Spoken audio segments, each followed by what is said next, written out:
Degree പഠിക്കാൻ ഇനി തടസ്സങ്ങളില്ല. നിങ്ങളുടെ കയ്യിൽ ഒരു സ്മാർട്ട് ഫോൺ ഉണ്ടോ? എന്നാൽ നിങ്ങൾക്ക് ഡിഗ്രി ബാസ് സ്റ്റഡി സെന്ററിലൂടെ പഠിക്കാം.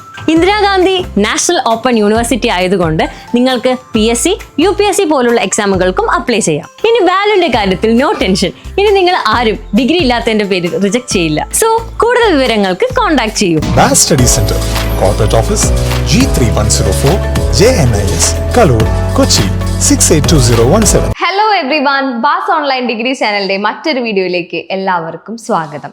അപ്പോൾ ഈ ഇടയായിട്ട് നമ്മുടെ ഇഗ്നു യൂണിവേഴ്സിറ്റി ചൂസ് ചെയ്ത സ്റ്റുഡൻസിന് രജിസ്ട്രേഷൻ സ്റ്റാർട്ട് ചെയ്തിട്ടുണ്ട്. അപ്പോൾ രജിസ്ട്രേഷൻ ചെയ്യുമ്പോൾ എന്തൊക്കെ കാര്യങ്ങളാണ് നിങ്ങൾ ശ്രദ്ധിക്കേണ്ടത് എന്നാണ് നമ്മൾ ഈ വീഡിയോയിൽ പറയാൻ പോകുന്നത്. അപ്പോൾ അതിന്റെ ഡീറ്റെയിൽ വീഡിയോയിലേക്ക് നമുക്ക് പോകാം.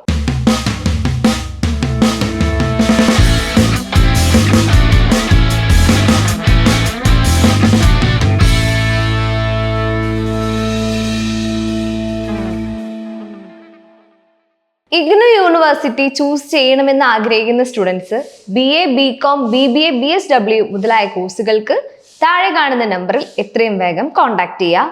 നമ്മൾ ഓൾറെഡി പറഞ്ഞു, രജിസ്ട്രേഷൻ സ്റ്റാർട്ട് ചെയ്തിട്ടുണ്ട്. അപ്പോൾ ഇനി ഒട്ടും വൈകിക്കേണ്ട. ഓക്കെ, അപ്പോൾ പുറമേ നിന്നുള്ള സ്റ്റുഡൻസിന് രജിസ്ട്രേഷൻ സ്റ്റാർട്ട് ചെയ്യുമ്പോൾ ഒരുപാട് കാര്യങ്ങൾ നിങ്ങൾ ശ്രദ്ധിക്കേണ്ടതുണ്ട്. കാരണം പല സ്റ്റെപ്പുകളും കംപ്ലീറ്റ് ചെയ്തിട്ടാണ് നമ്മളുടെ ഒരു രജിസ്ട്രേഷൻ കംപ്ലീറ്റ് ആവുന്നത്. അപ്പോൾ നിങ്ങൾ ശ്രദ്ധിക്കേണ്ട ഒന്നാമത്തെ കാര്യം എന്ന് പറയുന്നത്, നമ്മൾ കഴിഞ്ഞ മുന്നത്തെ വർഷങ്ങളിലെ പോലെയല്ല, ഈ ഒരു അക്കാദമിക് ഇയർ മുതൽ DEB ID, ABC ID വളരെ ഇമ്പോർട്ടൻ്റ് ആണ്. അപ്പോൾ ഇങ്ങനെയുള്ള 2 ഐഡികൾ ക്രിയേറ്റ് ചെയ്യണമെങ്കിൽ നിങ്ങളുടെ ആധാർ കാർഡും നിങ്ങളുടെ മൊബൈൽ നമ്പറുമായിട്ട് ലിങ്ക് ചെയ്തിരിക്കണം.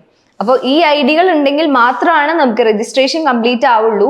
ഈ ഐഡികൾ ക്രിയേറ്റ് ചെയ്യണമെങ്കിൽ നിങ്ങൾക്ക് OTP വരും. അതായത് ആധാർ കാർഡുമായിട്ട് ലിങ്ക് ചെയ്ത മൊബൈൽ നമ്പറിലേക്ക് ആയിരിക്കും OTP വരുന്നത്. അപ്പോൾ ആ OTP കിട്ടിയെങ്കിൽ മാത്രമാണ് നമുക്ക് രജിസ്ട്രേഷൻ കംപ്ലീറ്റ് ചെയ്യാൻ പറ്റുള്ളൂ.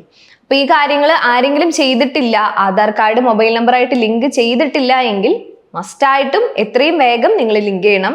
അക്ഷയ സെൻറ്ററുമായിട്ട് നിങ്ങൾ കോൺടാക്ട് ചെയ്താൽ മതി. മിനിമം ഒരു 10 ഡേയ്സിലൊക്കെ ഇത് കംപ്ലീറ്റ് ചെയ്ത് കിട്ടും. ഇപ്പോൾ പുറമേയുള്ള, അതായത് കേരളത്തിന് പുറത്ത് വർക്ക് ചെയ്യുന്നവരൊക്കെ ഒരുപാട് പേരുണ്ടായിരിക്കാം. കാരണം ഇത് ലിങ്ക് ചെയ്യണമെങ്കിൽ നമുക്ക് ഫിംഗർ പ്രിന്റ് വേണം. അപ്പം അത് കാരണം നാട്ടിൽ വരുന്ന സമയത്ത് നിങ്ങൾ എത്രയും വേഗം ഇത് കംപ്ലീറ്റ് ചെയ്യാൻ ശ്രമിക്കണം.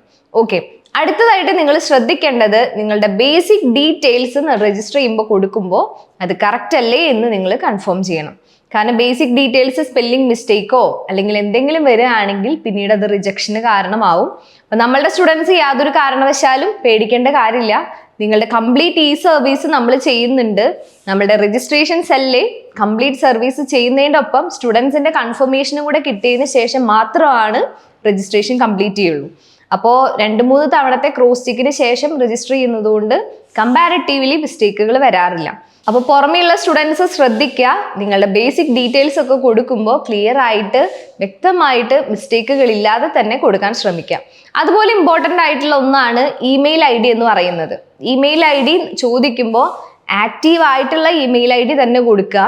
അതിൽ എന്തെങ്കിലും മിസ്റ്റേക്ക്, അതായത് ഇമെയിൽ ID കൊടുക്കുമ്പോൾ അതിൽ ചെറിയൊരു മിസ്റ്റേക്ക് ഉണ്ടെങ്കിൽ പോലും മെയിൽ നിങ്ങൾക്ക് വരില്ല എന്ന് നിങ്ങൾക്ക് അറിയാലോ. അപ്പോൾ മെയിൽ ID നല്ല രീതിയിൽ ക്രോസ് ചെക്ക് ചെയ്തതിന് ശേഷം വേണം നിങ്ങൾ മെയിൽ ID കൺഫേം ചെയ്യാൻ. കാരണം ഇഗ്നു യൂണിവേഴ്സിറ്റിയുടെ പല നോട്ടിഫിക്കേഷൻസും റീജിയണൽ സെൻറ്ററും അല്ലെങ്കിൽ യൂണിവേഴ്സിറ്റി സൈഡിൽ നിന്നും നിങ്ങൾക്ക് മെയിലായിട്ടാണ് വരുന്നത്. അപ്പോൾ കറക്റ്റ് മെയിൽ നിങ്ങൾക്ക് റിസീവ് ആവണമെങ്കിൽ നിങ്ങളുടെ മെയിൽ ID കറക്റ്റായിട്ട് കൊടുക്കണം. ബാക്കി നിങ്ങൾ സബ്ജക്റ്റുകൾ ചൂസ് ചെയ്യുമ്പോൾ ശ്രദ്ധിക്കേണ്ട കാര്യം എന്ന് പറയുന്നത്, നിങ്ങൾക്ക് പഠിക്കാൻ പറ്റുന്ന സബ്ജക്റ്റുകൾ മാത്രം ചൂസ് ചെയ്യുക. നമുക്കറിയാം ഫസ്റ്റ് ഇയറിൽ ഒരു 4 സബ്ജക്റ്റുകൾ ഓൾമോസ്റ്റ് നിങ്ങൾക്ക് ചൂസ് ചെയ്യാനുള്ള ഓപ്ഷൻ ഉണ്ട്. നമ്മളുടെ സ്റ്റുഡൻസിന് നമ്മൾ ചൂസ് ചെയ്യുന്നത് നിങ്ങൾക്ക് ഭാവിയിലേക്ക് ഉപകാരപ്പെടുന്നതും അതുപോലെ കമ്പാരിറ്റീവ്ലി പഠിക്കാൻ ഈസി ആയിട്ടുള്ള സബ്ജക്റ്റ് ആണ് നമ്മൾ പ്രൊവൈഡ് ചെയ്യുന്നത്. പുറമേയുള്ള സ്റ്റുഡൻസ് ശ്രദ്ധിക്കുക, നിങ്ങളെ കൊണ്ട് പഠിക്കാൻ പറ്റും എന്നുണ്ടെങ്കിൽ മാത്രം ആ സബ്ജക്റ്റ് ചൂസ് ചെയ്യാം.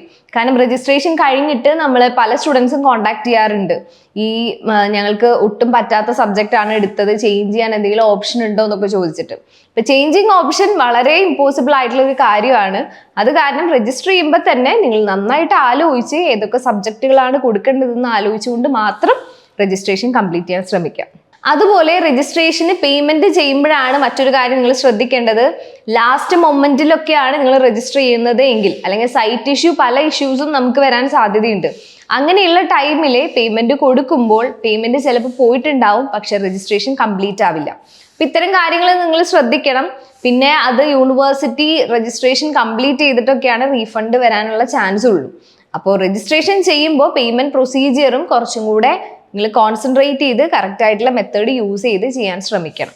അപ്പോൾ ബേസിക് ആയിട്ട് ഇത്തരം കാര്യങ്ങളൊക്കെയാണ് രജിസ്ട്രേഷന്റെ സമയത്ത് നിങ്ങൾ ശ്രദ്ധിക്കേണ്ടത്. ബേസിക് ഡീറ്റെയിൽസ് മസ്റ്റായിട്ടും ശ്രദ്ധിക്കുക. സബ്ജക്ട് ചൂസ് ചെയ്യുമ്പോൾ ക്ലിയർ ആക്കി ഏതൊക്കെ സബ്ജക്ട് വേണമെന്ന് കൺഫേം ചെയ്തിട്ട് വേണം സബ്ജക്ട് ചൂസ് ചെയ്യാൻ വേണ്ടിയിട്ട്. അതുപോലെ പേയ്മെന്റ് മെത്തേഡും നിങ്ങൾ കറക്റ്റ് ആയിട്ട് ചെയ്യാം.